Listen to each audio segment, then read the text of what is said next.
environment as well. There's lots of opportunities to just show you under the hood of how Flash Alerts works. So focus on CodeIgnitor, but there's lots of other things that are going to come up as we go.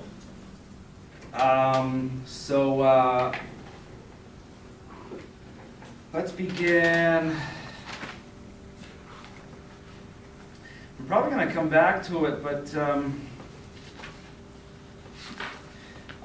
you'll see that the development I'm doing is in Eclipse, and it's all in CVS. So if I look at the properties on this comes out of CVS right off of the Flash Alerts server.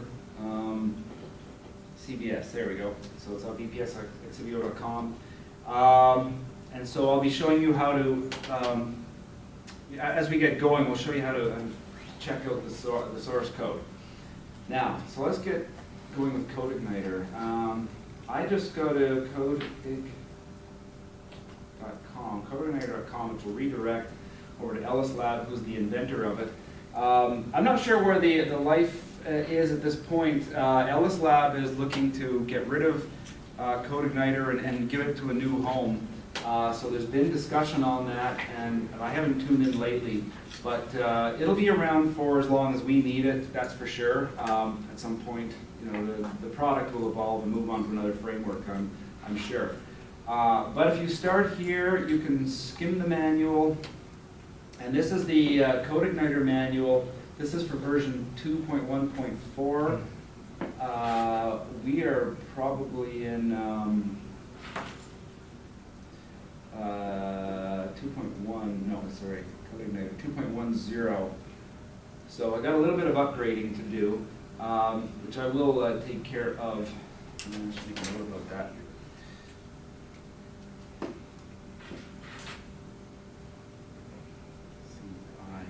Okay.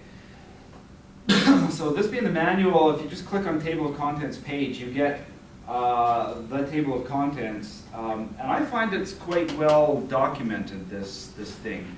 So the way I figured I'd approach this is actually go through their topics. A lot of them, not all of them. I'm going to try and be quick because I got a lot of things that I want to cover on that. So CodeIgnitor itself, it is an application framework. It's based on the MVC design philosophy. That's the model view controller. It's lightweight and fast. That's one of the things that I liked about it, and it really doesn't get in your way. So there's a lot of people who are fans of CodeIgnitor. I actually tried CakePHP, and CakePHP is a very nice framework, but there's more convention, and the learning curve was bigger for me at the time. I knew CodeIgnitor, so I stayed with it. I still like the choice. It uses clean URLs, they're segment-based, and it doesn't rely on using a lot of query strings, so that makes for nice, clean user interfaces. Where we install it, because this talks about installation, so you guys would have to download the CodeIgnitor, because I don't actually archive it in CVS. So I put it under user, like I just create on my C drive, I create a user local CodeIgnitor with the version, CodeIgnitor 2.10. That's actually just how it comes out of the box, I think. And you just install it there. You don't actually have to put it under user local, but you'll see some reasons why you might want to. Basically, if you go into the, I'm jumping ahead a little bit, but if you go into the application, you actually do tell your software right where the CodeIgnitor software is. So that gets configured in. And so if you just leave it at user local, CodeIgnitor, or whatever, then you'll just be compatible with the rest of the system. You won't have to keep customizing your own index.php in this case. Okay.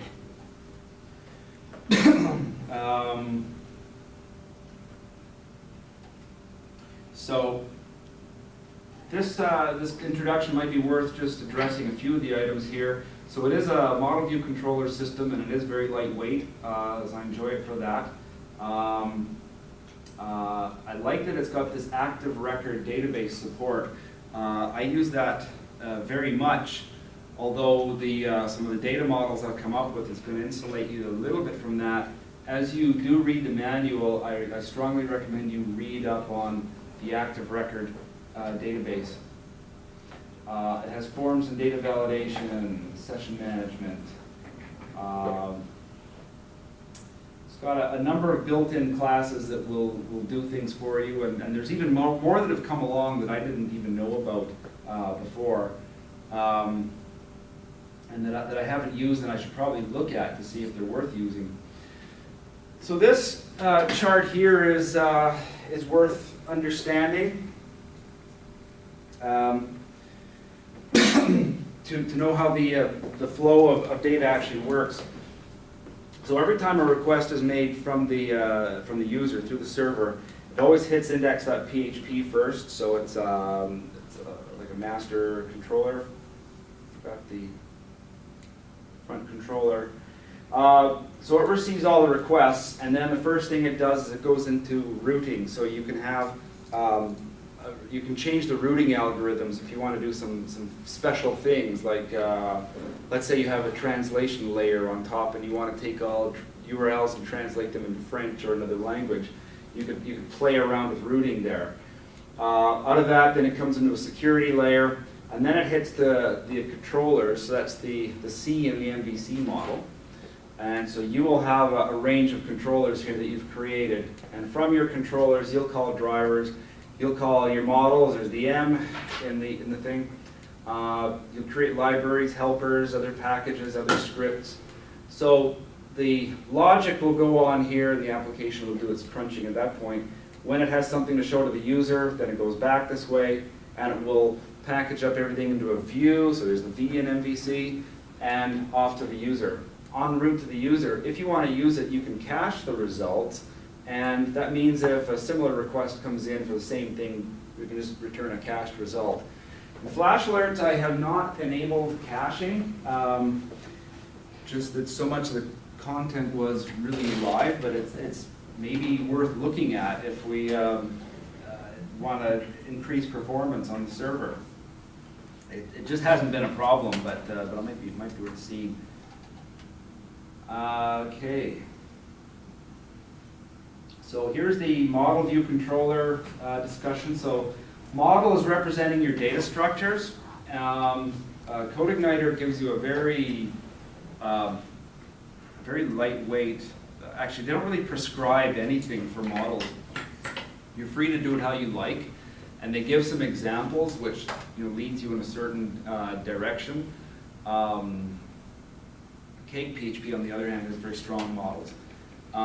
So I have put a layer in there, some of my own secret sauce in there, so I've come up with something that I just generically called the CRUD model for create, read, update, and delete. Standard terminology. But it adds a lot of great functionality to it. And that's something that's still under development. It became quite stable, but then as I revise it, I see other things. So I will be revising that as we go, and you guys will just be using it. The view is to filter the information, to present it to the user. So models don't want to get into what the user experience is. They just want to talk back and forth to the database. The view just wants to take information that's been already assembled, present it to the user, maybe give them a form. When the user submits the form, actually goes back to the controller. So views should be kind of dumb. They just take what they're given and they display it out. Controllers, that's where all the business logic is going on. So it's an intermediary between the model and the view, but I give it more weight than that. That's really where the business is going on. I don't think I need to worry about that. Okay, so let's go back to. So there is a brief tutorial. You can try it if you need to. It takes you through MVC basics and some routing. Let's see, static pages. I think I'm going to skip through a fair bit of this, but I might see some points of interest. So they're going to talk about controllers here, and so they're saying, for example, when a call is made like this to example.com/news/latest/10, the way that actually works is that you call your domain, then the first segment in this URL is the controller class, so the controller is going to be news. Controller method is next, so that's going to be latest, and any arguments would follow. So you could continue on, you could go 10/11/12, you would have 3 arguments in that case going into that. Here's an example of how you create a controller in PHP. Would have been nice if they used the same example. There was a news controller here, now we have a pages controller, but it extends the CodeIgnitor controller class, the base class, and it creates a function, a public function called view.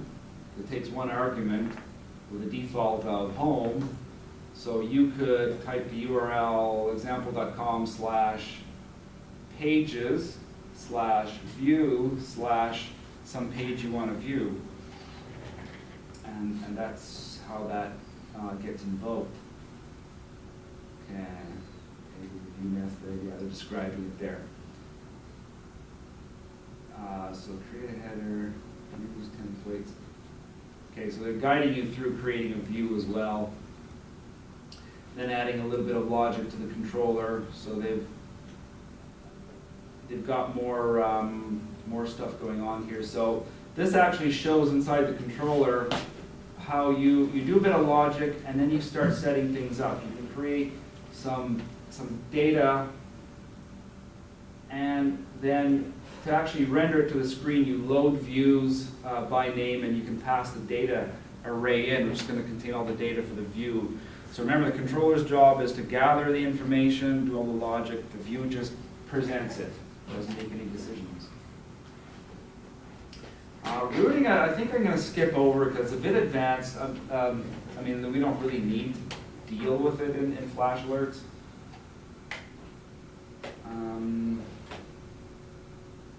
Setting up your model. So this is talking about how to create a model. So again, you would just extend the CI model, create your own model, in this case news model.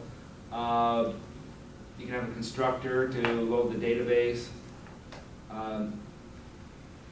Here's an example of a function that might be inside the model. And again, this isn't quite applicable to what we're going to do in Flash Alerts, because I don't just create functions called things like get news, but you can certainly do that in a model if you like, to go and get data. I think I've got something much more generally applicable or more interesting, more flexible, and you're going to see it. So this is an example of a controller kind of put all together. We've got a constructor. It's going to load the data model. So this gets called as the news class gets instantiated. Load the news model. The index function is what's going to be displayed if you just call the URL/news and don't give anything else. Then the index function is like the default in the main page. And what that's going to do is call the news model. So you loaded a data model called news model. Now you can just go and use it, and you say get news, which was defined here. And in a view function,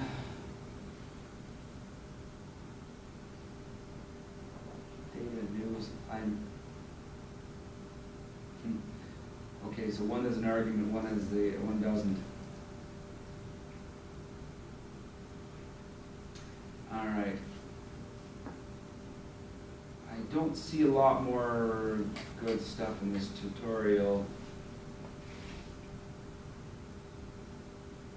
It's an example of a form. I'm going to get more into forms, so let's move on from that.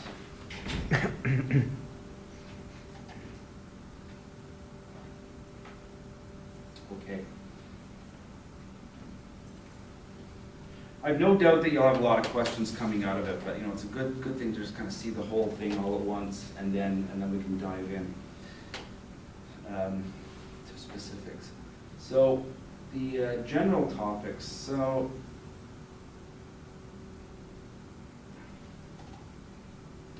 I think this is worth going through as well. Again, it'll guide the discussion. So CodeIgnitor URLs, I did talk about how they work. These are segments. So the first one calls the controller, the method, and then any arguments to the function.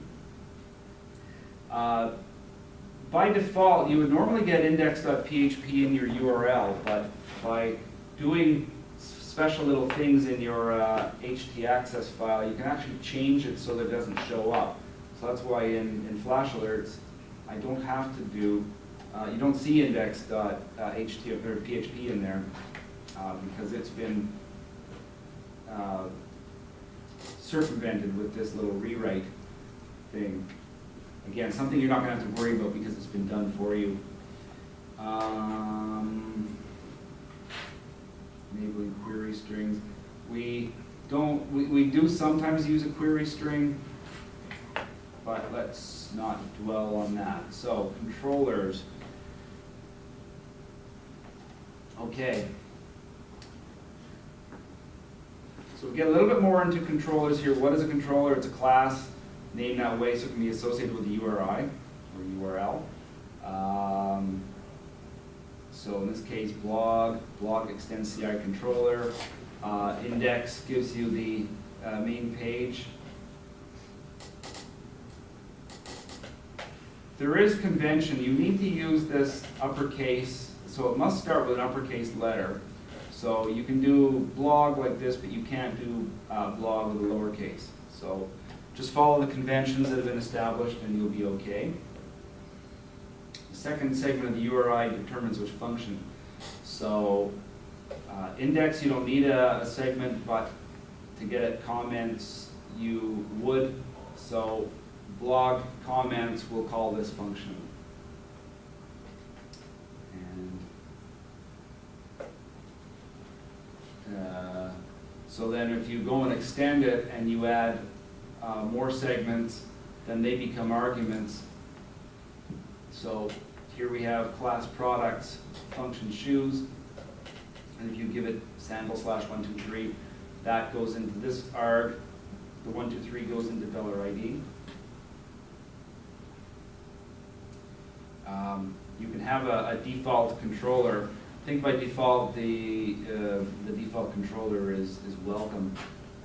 So you probably find, yeah, there's a welcome controller here, and that should display the home page. So when you go to Flash Alerts, home, you're calling the default controller, which has been configured to be the welcome controller right here.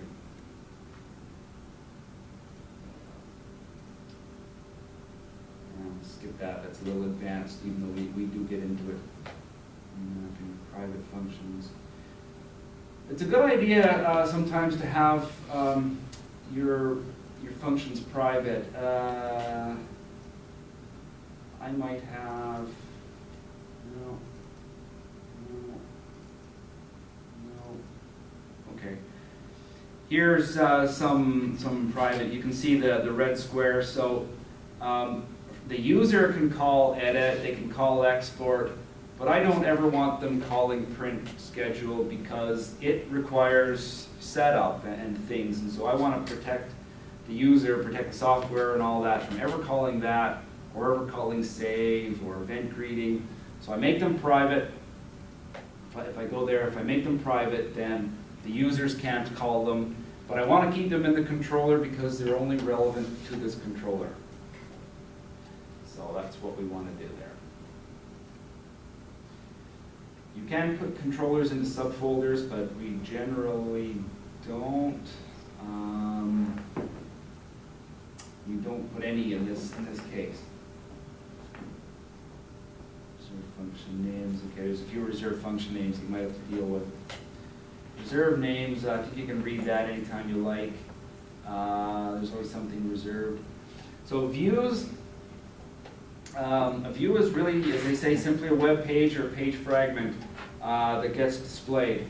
So the controller gets called by the user, and then the controller pulls in a view and it displays the data through a view. So it's really just HTML. I could quickly show you a Flash Alerts view if you want to see one. Count admin. Here's a view that starts a table and this little PHP. It starts a table row. Table row here. So that's what a view looks like. It's a combination of HTML and PHP all mashed together.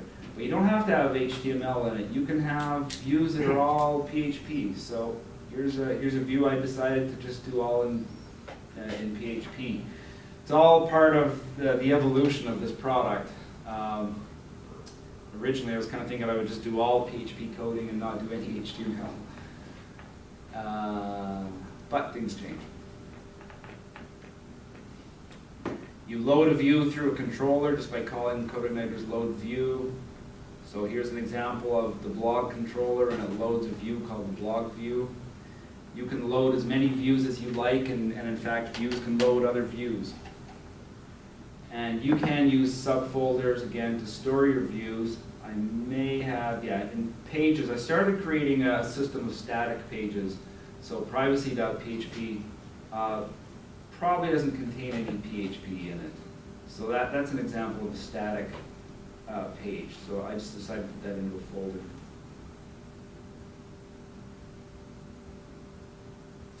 And you can do just PHP inside of your view, so there's nothing special about creating loops. Although they have introduced a certain notation. Actually, it's a PHP feature. You can do for each, and instead of a curly brace, you can use this colon and then an end for each semicolon. I don't tend to use that. But what I do, and actually one of the things I wanted to impress on you throughout is to really try and blend into the style that's been established. Even if you're not really a fan of it, you can talk to me about it if you don't like the style, but it's best for everybody if we all use the same thing. And so here, I like to indent hierarchy. So when I start a table, the next thing is going to be a tab, and then into PHP, and I'll start for each. Now I've started a brace, the next thing is going to be indent another level, end of PHP tag, table row, table cell, another tab. So we keep going like that. This is a system that's working, and it seems to be very clean, so I'm happy to stick with that, as opposed to that.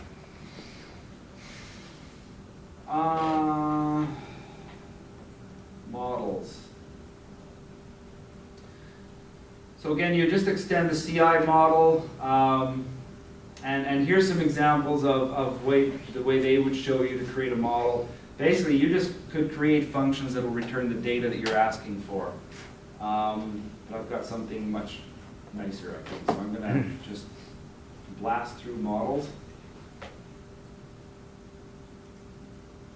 So helper functions, there's nothing very special about a helper function, just you load it like the others, but you'll find that what you're defining in a helper is functions that have global scope.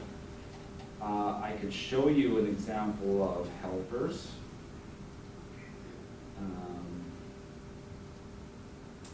I've got one helper called the app helper, and it does a lot of my defines are in there. My global variables, I don't like having too many global variables, but if I'm going to have any, that's where I want to define them. And then I've got some global functions. For example, right down near the bottom, I'm going to have something called translate. This I would have come up with later, but I'm going in the direction of having this to be a multilingual system. And it didn't start out that way, it started as English only, but going forward as much as possible, anytime this thing puts out English, I want to put it through a translate function, and that translate function is going to do something special in the future. It'll look it up in the database, and it'll have translation tables and do what it does. But for now, it's just going to take whatever string you gave it and send it through. So this is an example of the helper. This is ever present in Flash Alerts, so any of the functions in there, you can just call them and use them, and you can expect them to be there. So that's all a helper is. Libraries are a little different.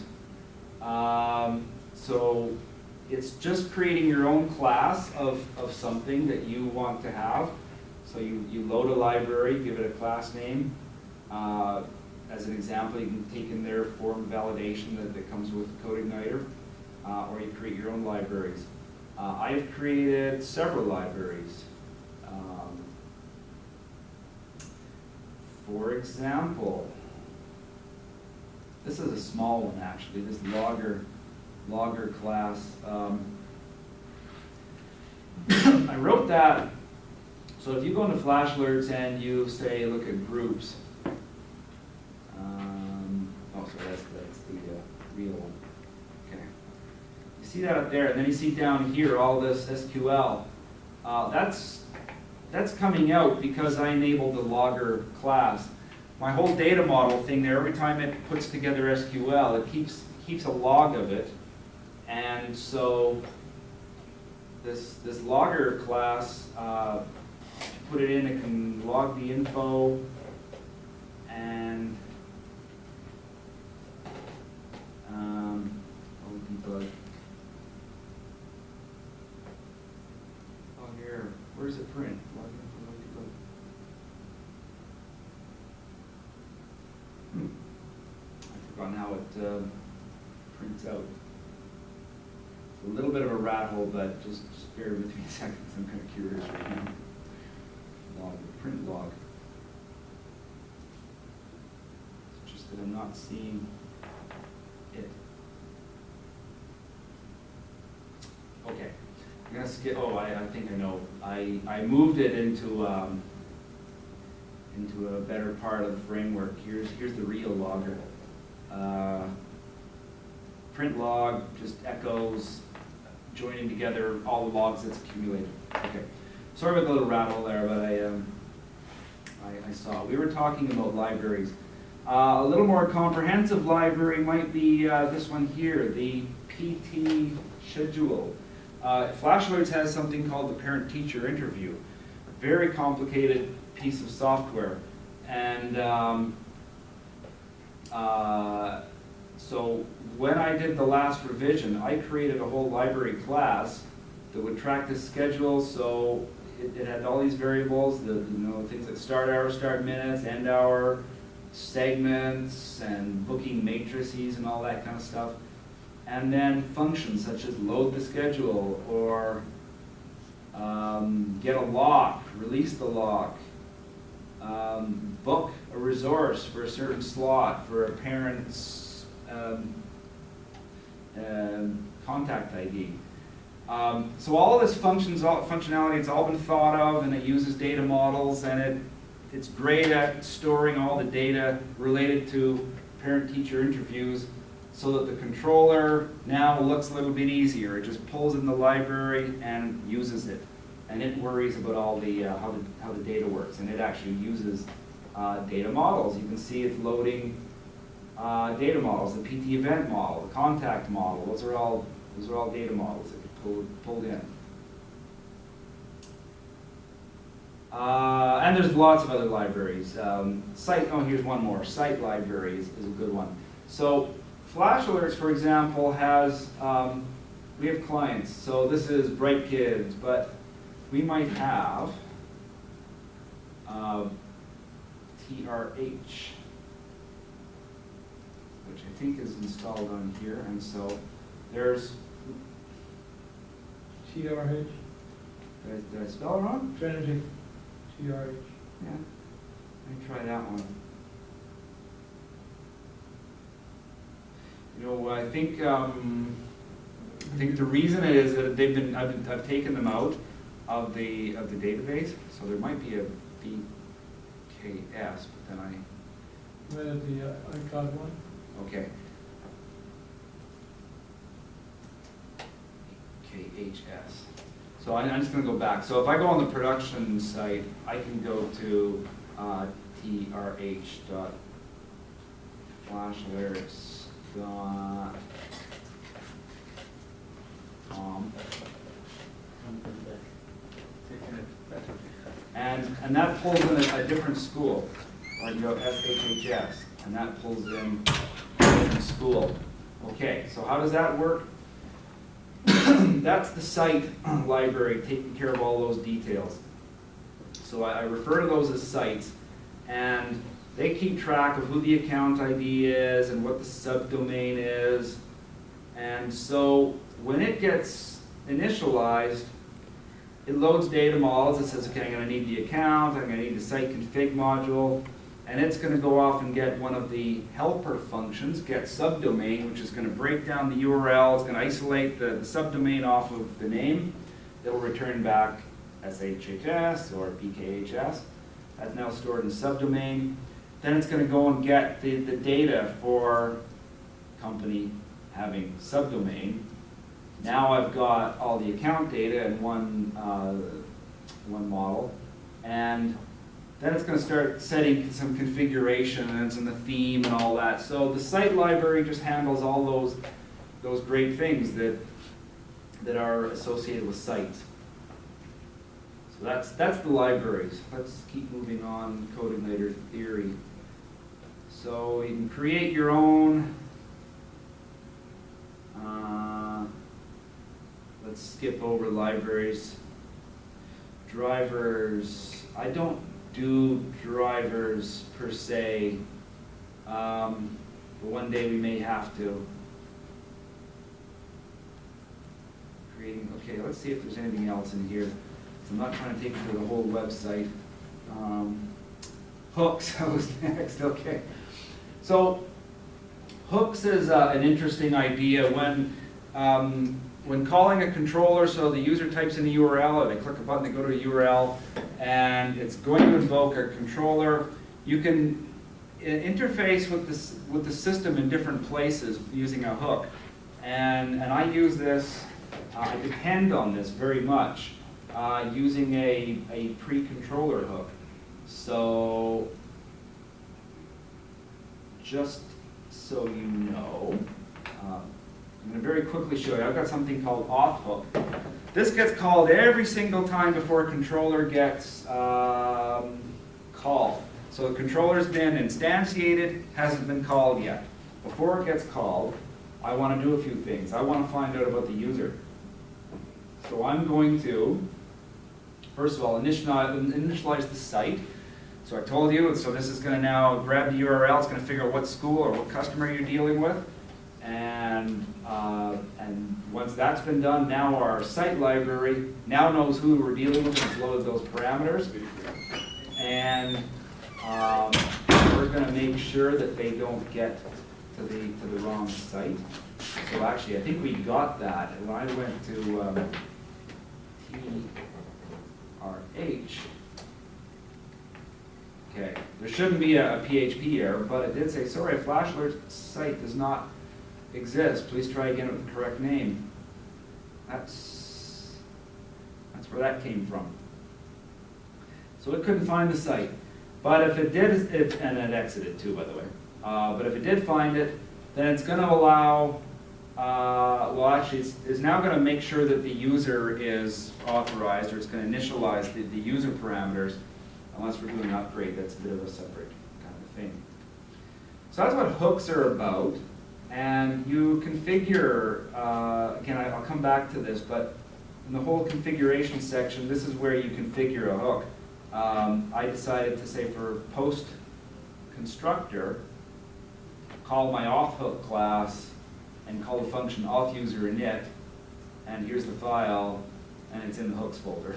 Okay, so that's the idea of the hooks, and you can hook them into different places. Pre-system, pre-controller, pre-controller constructor, that's what I use. Post-controller. different places you can go in. Okay. Hooks.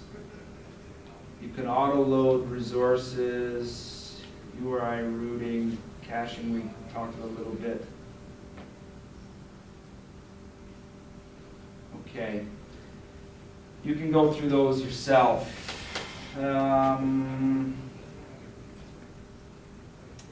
Class reference. Okay.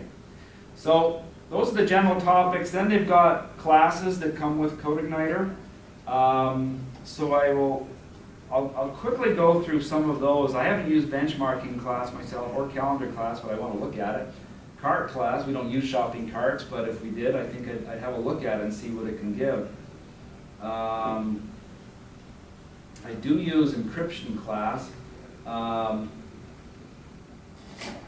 Here's a way where you can just you just load the library called encrypt, and now you can start encrypting your some text, encode, decode. You can tell it what cipher to use, hashing algorithms. So I actually do use that in the user login function and setting a password. We keep the passwords hashed in MD5 or shell one, I can't remember which now.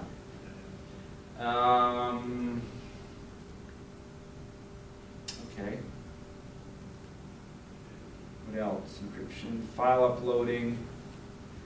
We do some file uploading, so file uploading class allows you to create a form and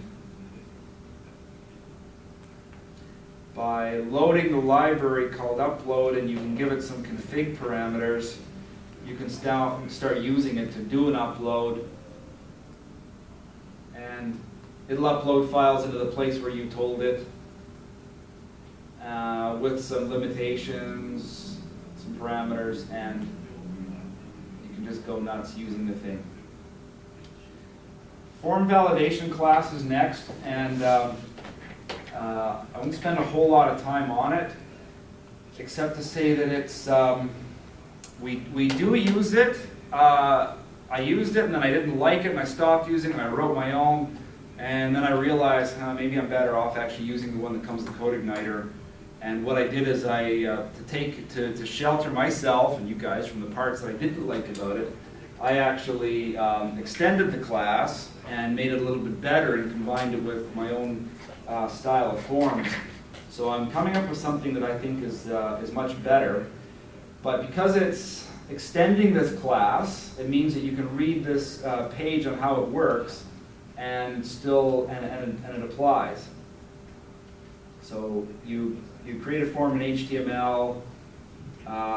Your controller would load the form validation library, and basically you run form validation, and if it returns true, the form was valid. If it returns false, it wasn't valid, and so you can display the view, otherwise you do successful stuff. And it goes on. You've got validation rules, such as setting for field username. You could say that's required, password is required, email is required. Here's an example of settings rules. Come into an array. There's lots of other rule types, like minimum length, maximum length. So it has to be a username between 5 and 12 characters.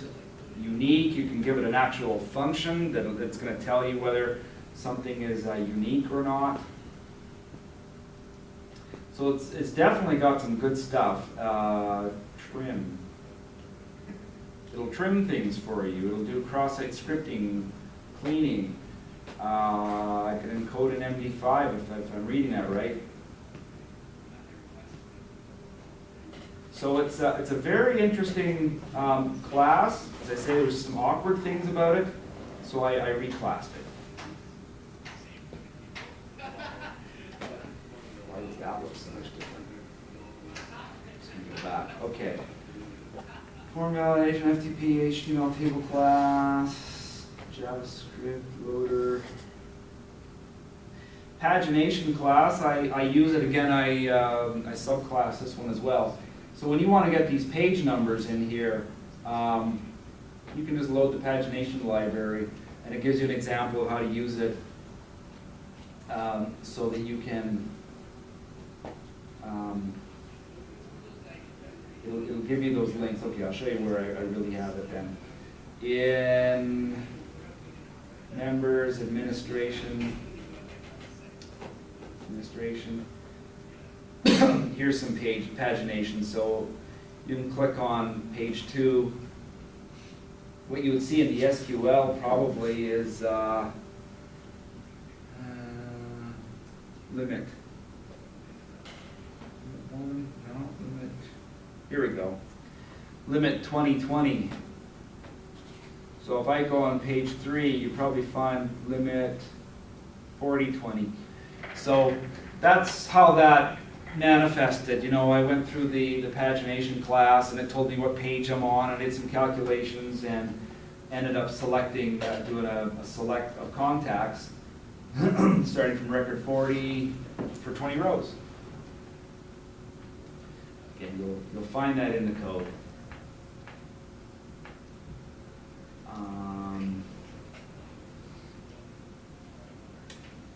A little more pagination. Session. So I rely on session. I don't know if I'm talking way over your head or not, but cookies so as a person is logged in, for example, so I'm logged in as API Tech, I had to, by logging in, I created a session. So if I was to do view page info and look at security, cookies, see this is a session, and PHP SES ID. Okay, I've got a few session cookies, and so what that does is it establishes a cookie with a session ID in order to remember some things like who I am, for example. So every time I request a URL from this site, I don't have to re-authenticate. I pass it some information that says who I am. So that's the idea of a session. So there is a class that handles sessions, and it makes it really easy. All you do is you just load the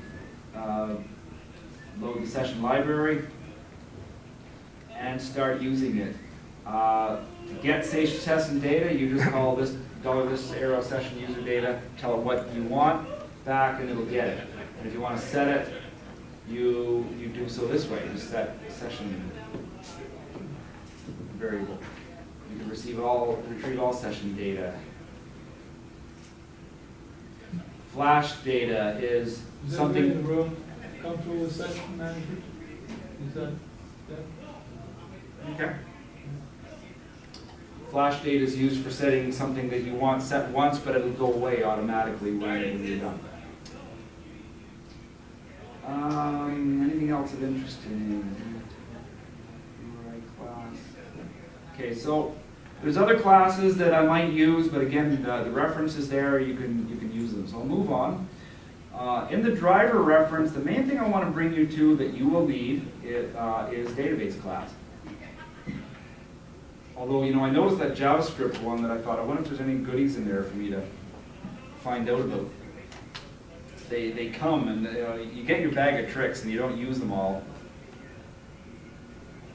You get set on the ones that you like to use. So database, there's a quick start example of how you do it. So regardless of the data models, if you want to use a database, this has drivers that connect to the various database types. So you don't need to worry about whether it's a MySQL database or not. They've got the drivers for that. It could be Oracle, it could be Postgres, whatever. But this is the standard way of using it. $this inside your controller over to DB, and you can run query, and you can give it an actual SQL query inside of quotes, and that will return you the query object. And then you can iterate through it, doing a for each, query result as $row, and you can print rows, title, and so on. So that's kind of the standard way of doing it. And you can get the results back as an array if you like arrays better. You can do things like query num rows if you want to see how many rows you got. And more SQL. You can do get. If you just want to get the full contents of a table, give it a table name, say get, and it'll just return the whole table. But active record is where you want to do a little bit of learning. And so I won't go through any of those, but I will talk a bit about the active record class.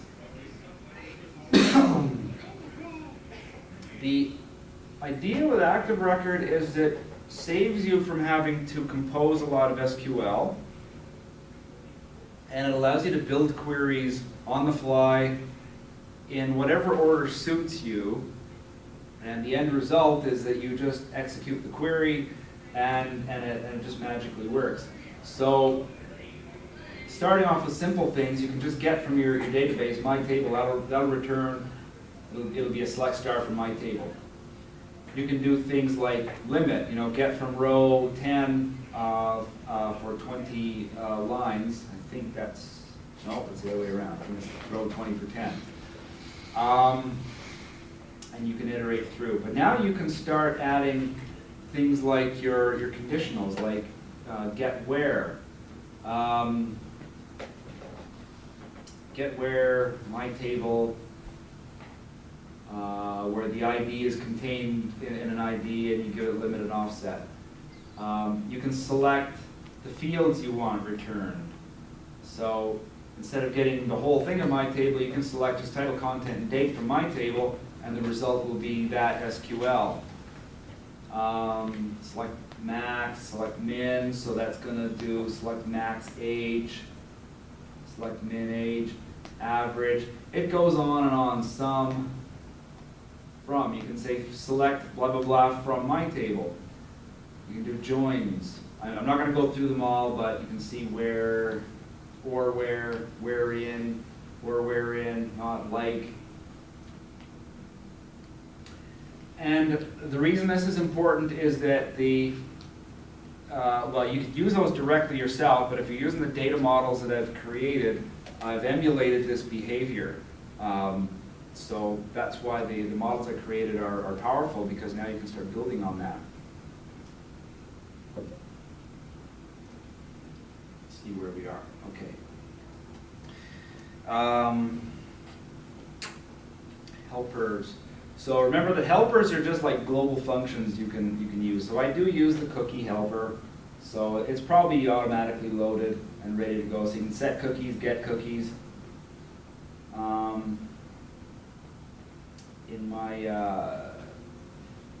In the config, you've got auto load, and you can tell it things that you want auto loaded.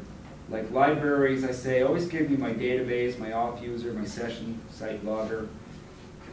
For helpers, there's the common app, form, and URL. So knowing that if you want to use the cookie helper, just by looking at this, it's not been auto-loaded from the config. Something else might have loaded it, but certainly not from our config. But form and URL are. So let's go back. That was cookie. Email, file, form helper. This is one that I use extensively. So this helps you create HTML forms without having to write HTML. I think I had an example here where I showed you. Yeah. Here I'm using the form helper, form open, form label, form input, label input, form submit, form close. Those come out of here. Form open, you give it the controller, the action of the form. So if you do form open, email send, you're going to get this result. Form method equals post, action equals the full URL /email/send. Form hidden will give you a hidden field. Form input will give you an input field. So again, I used form input. I told it I want a field called ID with the word subdomain, name, subdomain size. Okay. Yeah, count create. If you want to see that form,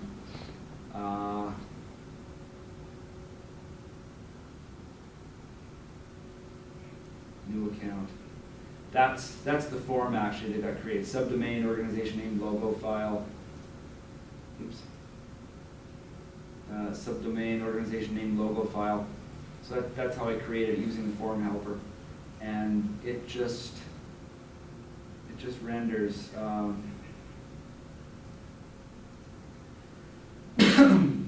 Form. Let's put the action in there. Label, input. ID is subdomain, value subdomain. Just like I told it, ID subdomain, value subdomain, size is 60. Size is 60. That's how that got there.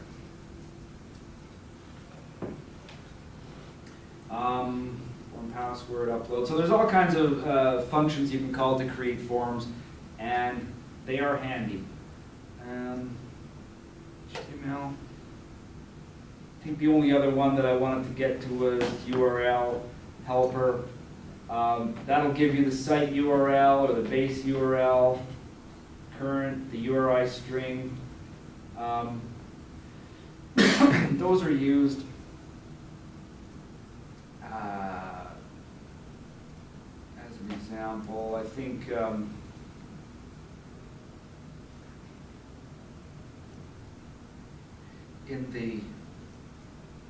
trying to show you something familiar so I can build on it. In the site library, you remember I said get subdomain. Let's go look at the helper. Get subdomain. Okay. I didn't use the URL helper. I just went straight for the server variables. Okay, that didn't work out. But there's other places where I might have. I do use this a lot though. Anchor.